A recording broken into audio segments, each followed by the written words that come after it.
आज फिर से हम लोग जीन पियाजे के संज्ञानात्मक विकास पर अंतिम रूप से डिस्कशन करेंगे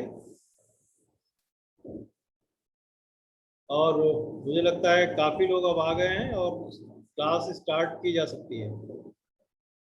तुम लोगों की क्या राय है?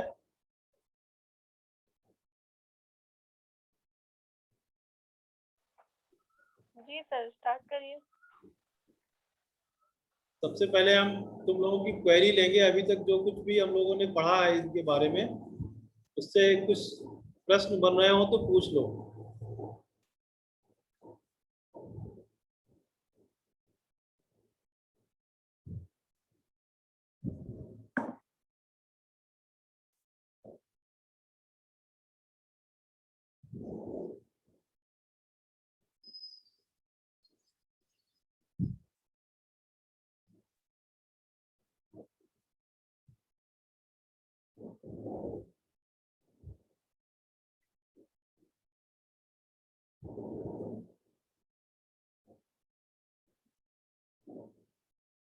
कोई पिछले टर्न पे जो हम लोग बात कर रहे थे उससे संबंधित कोई प्रश्न नहीं है, पूछना नहीं है कुछ?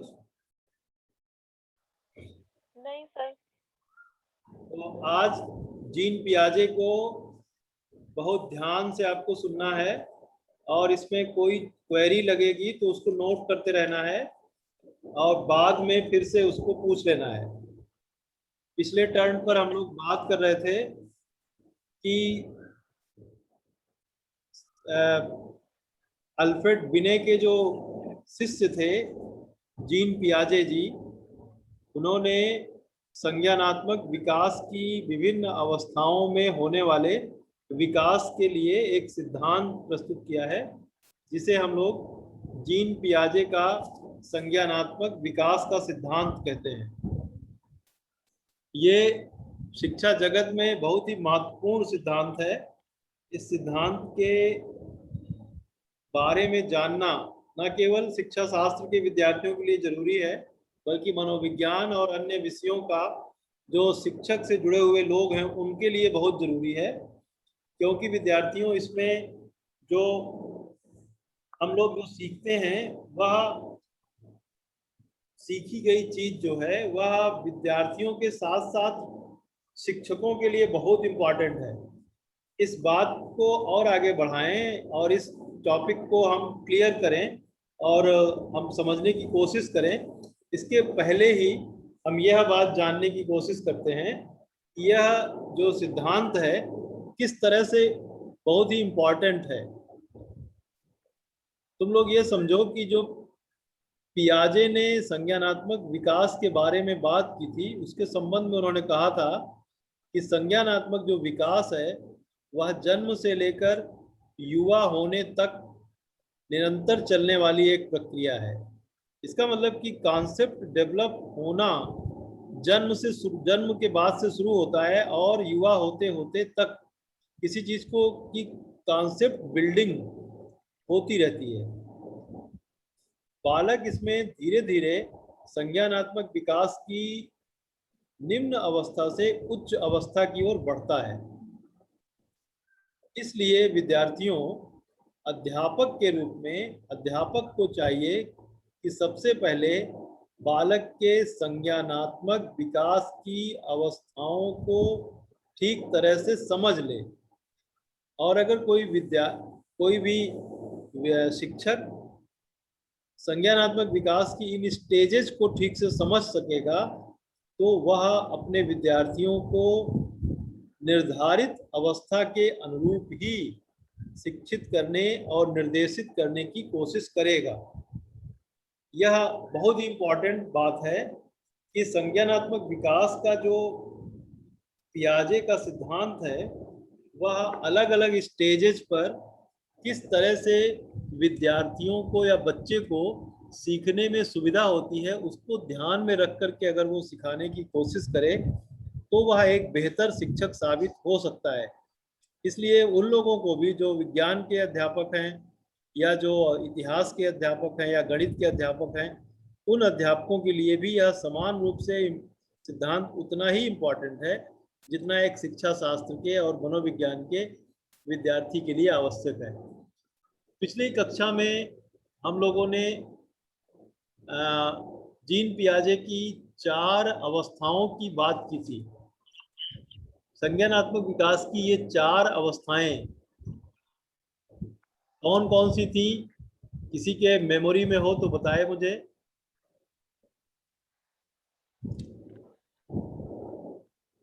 पहली थी संवेदी पेशी अवस्था। बिल्कुल सही, वेरी गुड। कितने साल तक थी ये? सर ये जन्म से 2 वर्ष तक। बहुत बढ़िया, ठीक है। दूसरी अवस्था क्या थी? पूर्व संक्रियात्मक अवस्था। बहुत बढ़िया। ये ये 2 कहाँ? वर्ष से 7। हाँ, बहुत ठीक, बिल्कुल बढ़िया। और और मूर्त संक्रियात्मक अवस्था 7 वर्ष से 11 वर्ष तक। हाँ, पूर्व संक्रियात्मक अवस्था नंबर 2 था और संक्रियात्मक अवस्था नंबर 3 था। तो मूर्त नहीं था सर। नहीं, इसके बीच में कह सकती हो, हाँ, बीच में इसको कह सकती हो। अब संक्रियात्मक अवस्था में मूर्त संक्रियात्मक अवस्था की चर्चा हम कर सकते हैं, ठीक है। और क्या था? औपचारिक संक्रियात्मक अवस्था 11 से 16 वर्ष तक। हाँ, बिल्कुल बिल्कुल सही। तो इस तरह से इसकी चर्चा करते समय ये भी हम लोग जानने की कोशिश किए थे कि संवेदी गामक अवस्था में क्या बच्चा क्या सीख पाता है। जी सर।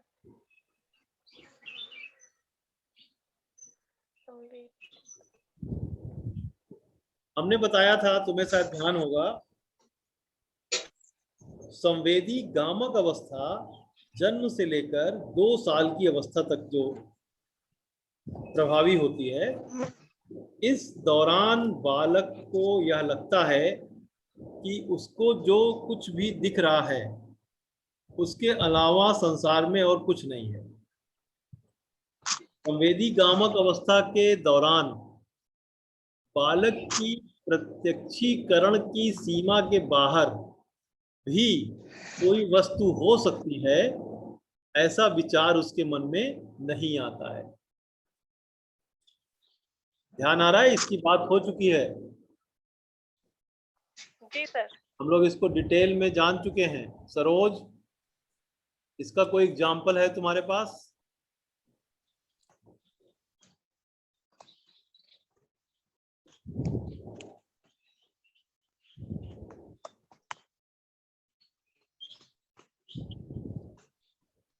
नहीं है, कोई बात नहीं। भूमिका, तुम्हारे पास है कोई एग्जाम्पल इसका?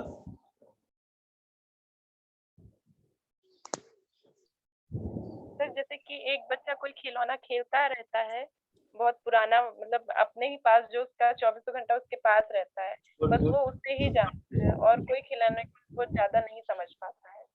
बहुत बढ़िया, शाबाश।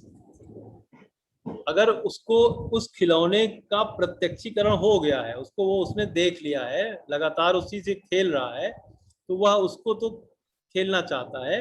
और अगर कोई नया खिलौना उसको देते हैं तो उस नए खिलौने को दिखाते हैं, मान लो कोई ऐसे दिखा देते हैं और उसको दिखाने के बाद उसको छिपा देते हैं, तो उसको प्राप्त करने की चेष्टा वह नहीं करता। एक झलक उसको दिखाई जाए, उसके बाद फिर वो तकिए के नीचे छिपा दिया जाए, तो उसको प्राप्त करने की चेष्टा इस अवस्था में वह नहीं करता है। यहां तक हम लोग उस कक्षा में जाने थे। थोड़ा सा इसके अलावा हम पूर्व संक्रियात्मक अवस्था के बारे में भी जानने की कोशिश किए थे पिछले टर्न पर। तो विद्यार्थियों, जो पूर्व संक्रियात्मक अवस्था है, इसको अंग्रेजी में भी हम लोग चाहें तो नोट कर लें, क्योंकि अंग्रेजी से काफ़ी चीज़ें क्लियर होती हैं। अंग्रेजी के कुछ शब्द बहुत इजी होते हैं। लगता है कि इंग्लिश, क्योंकि हम लोग इंग्लिश मीडियम में नहीं पढ़े हैं, इसलिए थोड़ा सा लगता है इंग्लिश से डर, लेकिन कुछ चीज़ें ऐसी होती हैं जो हिंदी से ज़्यादा अंग्रेजी में क्लियर करती हैं। जैसे इसकी जो इंग्लिश है वह है पूर्व ऑपरेशनल, प्री ऑपरेशनल स्टेज। पूर्व संक्रियात्मक अवस्था को हिंदी में पूर्व संक्रियात्मक अवस्था कहते हैं, अंग्रेजी में प्री ऑपरेशनल स्टेज। अब ऑपरेशनल स्टेज का मतलब होता है कि क्रियाएं करने का स्टेज। बच्चा एक्टिविटी करेगा, इसकी स्टेज मतलब अभी तक जो 2 साल तक की स्टेज थी वह एक्टिविटी उसकी रोने गाने या इस तरह की थी, लेकिन कोई दिमाग से कोई चीज ऐसी अलग से संकेतों में या भाषा में या कोई और अलग से कोई उसका डेवलपमेंट नहीं होता। यहाँ पर जो पूर्व संक्रियात्मक स्टेज है, अब ये कुछ एक्टिविटीज करना शुरू करेगा, अब वो रिस्पांस देना भी शुरू करेगा। इसमें इसमें पियाजे ने 2 स्टेज बताई है। पहली स्टेज को कहा है पूर्व संक्रियात्मक अवस्था और दूसरी स्टेज को कहा है अंतः प्रज्ञात्मक विचार अवस्था। अंतः प्रज्ञात्मक विचार अवस्था पर हम बाद में जाएंगे, पहले हम पूर्व संक्रियात्मक अवस्था की पहली जो अवस्था है पूर्व संप्रयात्मक अवस्था, संप्रत्यात्मक अवस्था, इसको कहीं नोट भी कर लो, पूर्व संप्रत्यात्मक अवस्था। पूर्व संक्रियात्मक अवस्था की 2 स्टेज है। पूर्व संक्रियात्मक अवस्था की जो स्टेज है वह 2 से लेकर के 7 साल तक है। इसमें 2 पार्ट पियाजे ने बांट दिया। पहला पार्ट है पूर्व संप्रत्यात्मक अवस्था, जिसकी चर्चा अब हम कर रहे हैं। इसका अंग्रेजी है pre conceptual thought stage. Pre conceptual thought stage, यहाँ ध्यान से समझने वाली बात है, अंग्रेजी यहाँ हिंदी से ज्यादा सरल है। कॉन्सेप्ट का मतलब होता है किसी चीज का कॉन्सेप्ट बनाना या उसके अर्थ को ठीक तरह से समझना। यहाँ पर जो स्टेज है, बच्चा इस स्टेज में कंसेप्चुअल थॉट बनाता है, कंसेप्ट नहीं बनाता, बल्कि कंसेप्ट बनाने से संबंधित उसके अंदर विचार आने लगते हैं। ध्यान देना, सर थॉट है sir, thought, pre conceptual thought, PHOUGST, pre conceptual thought मतलब विचार। कॉन्सेप्ट बनाने से संबंधित विचार आने लगते हैं, उसके मन में विचार आने लगते हैं। समझो इस बात को। पहली जो बात है वह यह है कि बच्चे को अपने आसपास की चीजों से ज्यादा कोई उसका संसार नहीं होता। अब दूसरी स्टेज में इससे थोड़ा आगे बढ़ता है।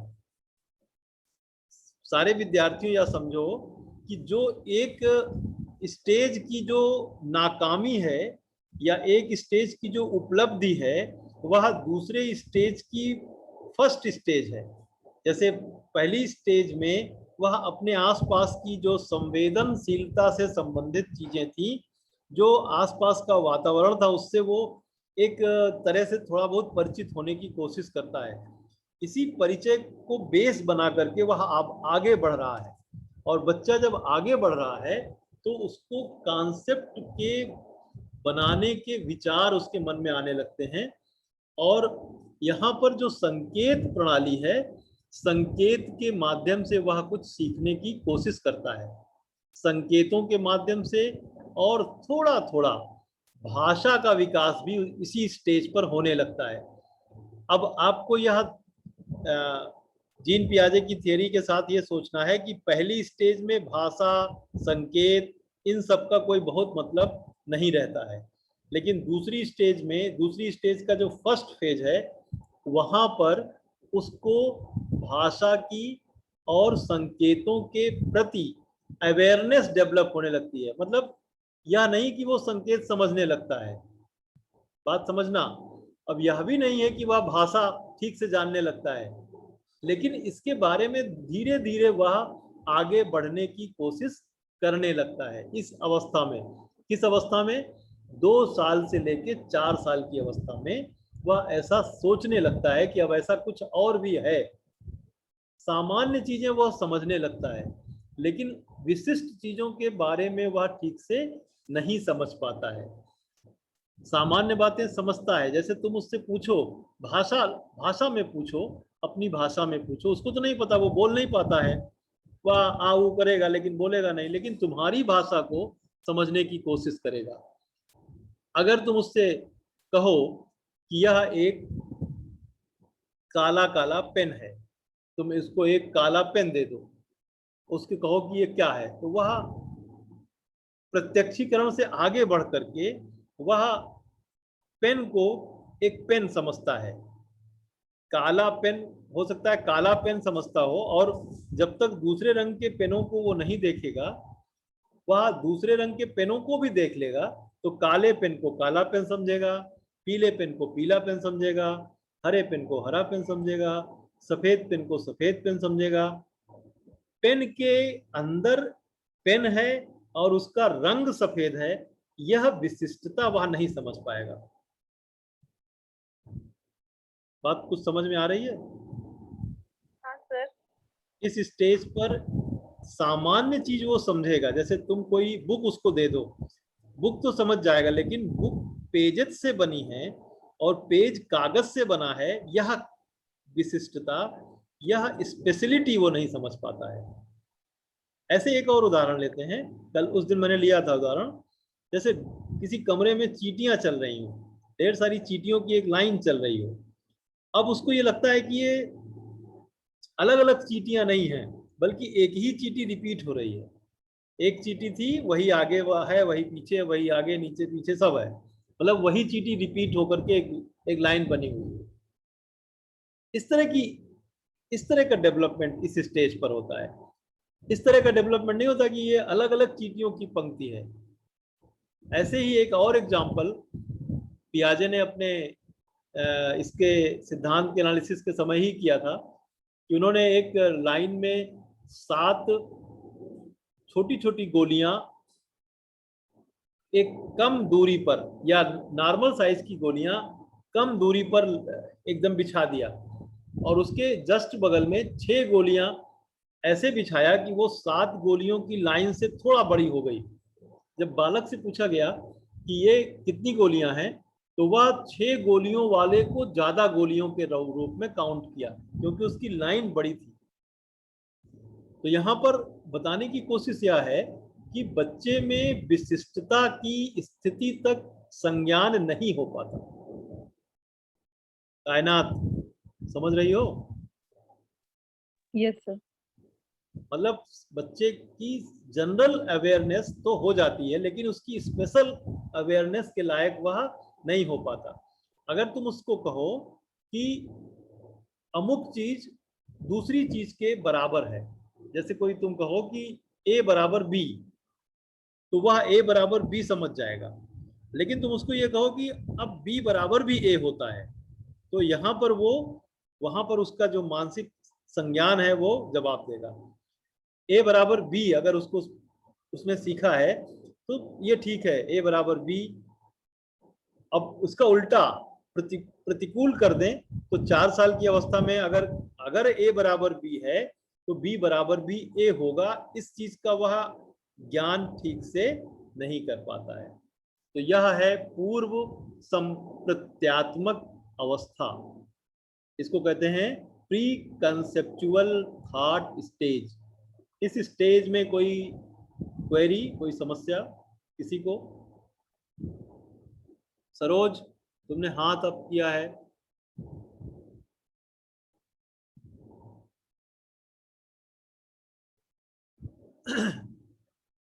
आवाज नहीं जा रही है क्या?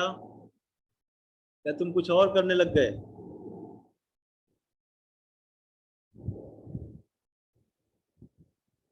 सरोज, तुम बात सुन पा रहे हो मेरी?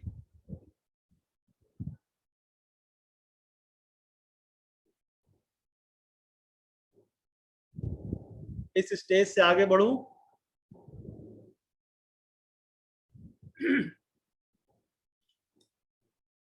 लक्ष्मी, भूमिका, इस स्टेज से आगे बढ़ूं? हाँ सर। कोई प्रॉब्लम नहीं है ना? चलो। नहीं। 4 साल तक ये होता है बच्चे के अंदर। एक टीचर के रूप में यह जानना हम लोगों को बहुत आवश्यक है। इसके अगली स्टेज है जो कि पूर्व संक्रियात्मक अवस्था की दूसरी स्टेज है, उसको कहते हैं अंतः प्रज्ञात्मक विचार अवस्था। इसको नोट कर लो, अंतः प्रज्ञात्मक विचार अवस्था। इसको अंतः बौद्धिक विचार अवस्था भी कह सकते हैं। लेकिन यहाँ पर प्रज्ञा शब्द ज्यादा अच्छा है, या इसको अंतः प्रेरणा, प्रेरणा भी कह सकते हैं। अंतः प्रेरणा, प्रज्ञात्मक को हम अंतः प्रेरणा भी कह सकते हैं चाहें तो, लेकिन ज्यादातर किताबों में और ज्यादातर इसका जो इस्तेमाल है वो अंतः प्रज्ञात्मक विचार अवस्था के रूप में ही है। अंग्रेजी इसकी बहुत इंपॉर्टेंट है, अंग्रेजी समझ करके हम इसको समझ पाएंगे अच्छे से। इसको कहते हैं intuitional thought stage. Intuitional, intuitional की स्पेलिंग है INTUTIONAL, इंट्यूशनल थॉट स्टेज। अब विद्यार्थियों इसको समझो, ये 4 वर्ष से लेकर 7 वर्ष तक होती है। इंट्यूशन किसे कहते हैं? तुम लोगों को आइडिया है इंट्यूशन किसे कहते हैं? इंट्यूशन के बारे में कुछ है आइडिया किसी को?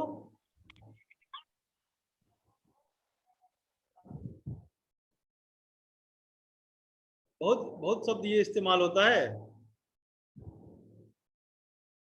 इंट्यूशन।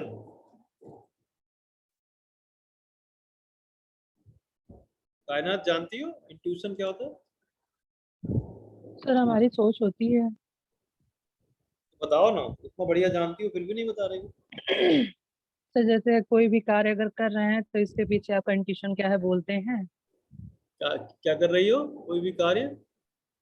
सर कोई भी चीज अगर हम पढ़ रहे हैं तो उसके पीछे तो मोटो पूछते हैं, या तो फिर इंट्यूशन क्या है, आगे क्या सोचते हैं। काफी हद तक सही बता रही हो। इंट्यूशन जो होता है, इंट्यूशन जैसे किसी भी चीज के प्रति तुम एक अनुमान जो करते हो वो सही नहीं होता है, लेकिन तुम्हारा इंट्यूशन है कि ऐसा होगा, ऐसा हो सकता है। जैसे इस समय कोरोना का काल है, तो कोरोना काल कब जाएगा, या हमारी एक सोच है।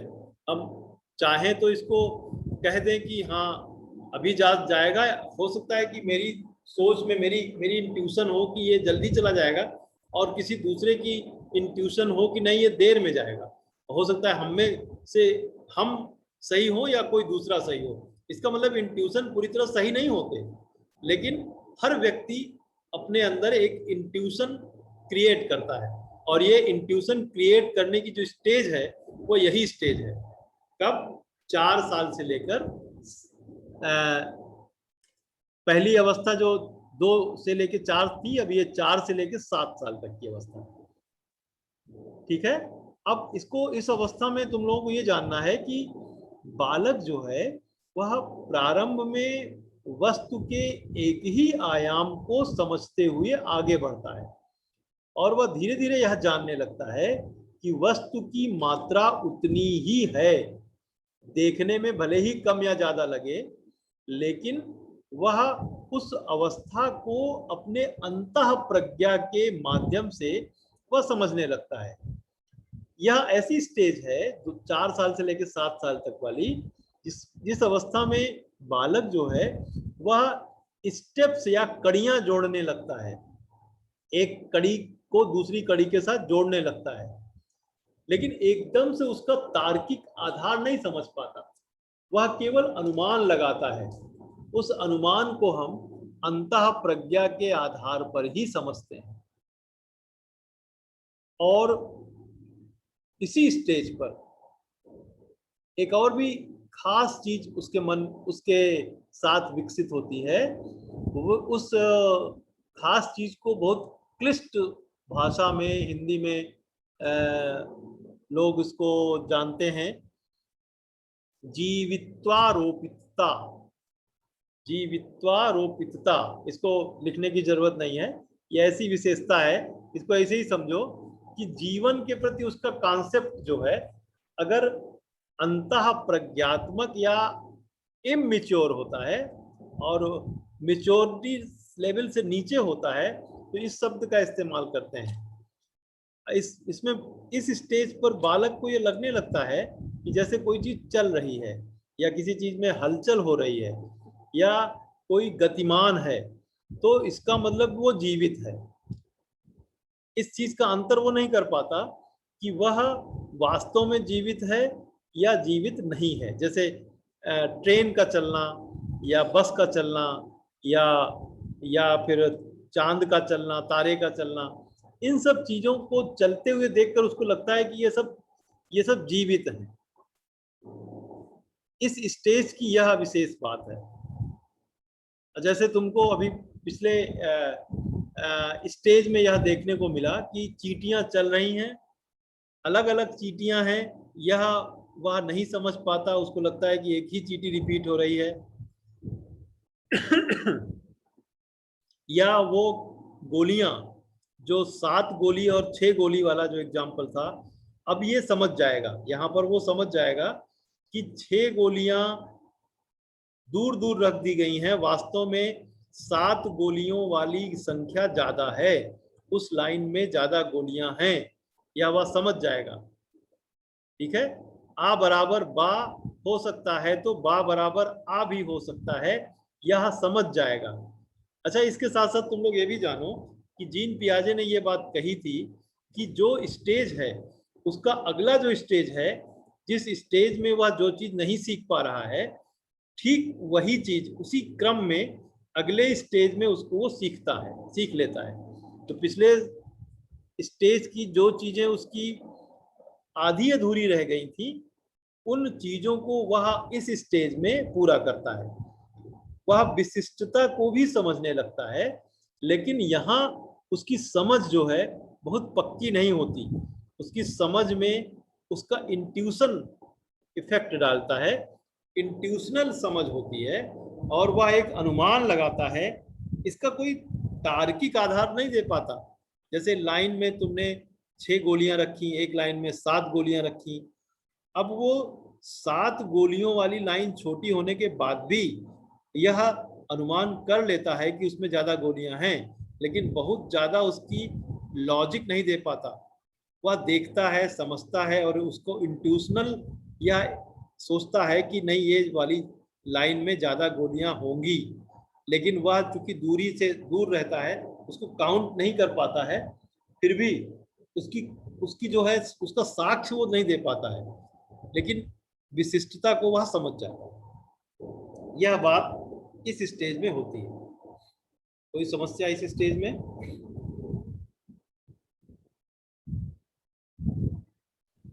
No sir. आगे बढ़ रहा हूं। थर्ड स्टेज है संक्रियात्मक अवस्था। इसको अंग्रेजी में नोट कर लो, ऑपरेशनल स्टेज।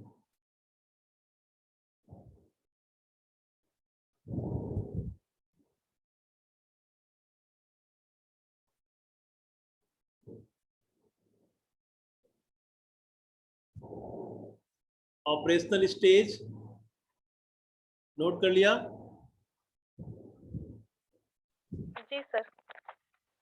ऑपरेशनल स्टेज का मतलब क्रिया कर सकते हैं।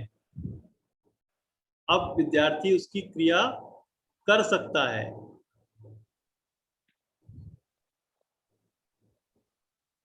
अभी तक संक्रियात्मक स्टेज से पहले की स्टेज थी, और अब ये जो स्टेज है वह संक्रियात्मक स्टेज ही है। अब पिछले बार जो हमने क्लासिफिकेशन किया था, उस क्लासिफिकेशन में थोड़ा बहुत चेंज भी होगा तो कर लेना, क्योंकि ये मुझे ज़्यादा ठीक लगी। संक्रियात्मक स्टेज में 7 साल से 16 साल तक की स्टेज है ये। इसमें 2 अवस्थाएं हैं। पहली अवस्था, इसी में दो अवस्था हो गई है। संक्रियात्मक अवस्था में ही 2 अवस्था हो गई है। पहली अवस्था है इसकी मूर्त संक्रियात्मक अवस्था, इसको इंग्लिश में कहते हैं कंक्रीट ऑपरेशनल स्टेज। इसकी जो टाइमिंग है वह 7 साल से लेकर 11 साल तक है। जीन पियाजे कहते हैं कि इस अवस्था में बालक की बौद्धिक क्षमता में और अधिक लचीलापन आने लगता है। इसी अवस्था में बौद्धिक विकास बालक को मूर्त मानसिक क्रियाओं को कर सकने की क्षमता भी प्रदान करता है। अब यहां समझना यह है कि जो क्रियाएं हैं, एक होती है शारीरिक क्रिया, और एक होती है मानसिक क्रिया। तो विद्यार्थियों, यहाँ पर जो हम लोग डिस्कस कर रहे हैं वह किसी शारीरिक क्रिया के बारे में नहीं कर रहे हैं। हम यहाँ पर किसकी चर्चा कर रहे हैं? हम यहाँ पर मानसिक क्रियाओं की चर्चा कर रहे हैं। मानसिक क्रियाओं का मतलब यह कि वह प्रकट होगा उसके व्यवहार से, लेकिन क्रिया चलेगी दिमाग के अंदर। किसी भी बच्चे के संबंध में हम उसकी जब मानसिक क्रिया के क्रियान्वित होने की बात करते हैं तो अंदर अंदर किसी कॉन्सेप्ट को लेकर के वह अंदर का जो मस्तिष्क है वह रिएक्ट करता है। यहाँ पर मानसिक प्रक्रियाओं का यह मतलब है। तो पियाजे कहते हैं कि बौद्धिक क्षमता में लचीलापन आने लगता है और बौद्धिक विकास बालक को मूर्त मानसिक प्रक्रियाओं को कर सकने की क्षमता प्रदान करती है। मतलब यह कि यह जो स्टेज है उस स्टेज में बालक यह जानने लगता है कि अगर कोई पक्षी है,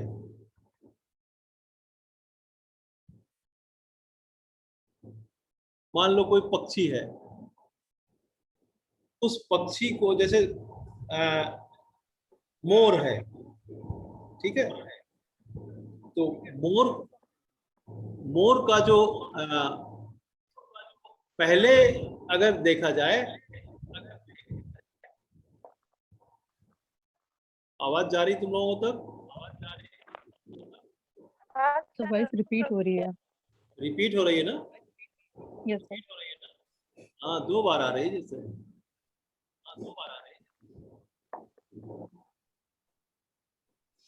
तुम लोग बनी रहो, इस बार मैं फिर से ऐड हो रहा हूँ, इसमें कनेक्ट हो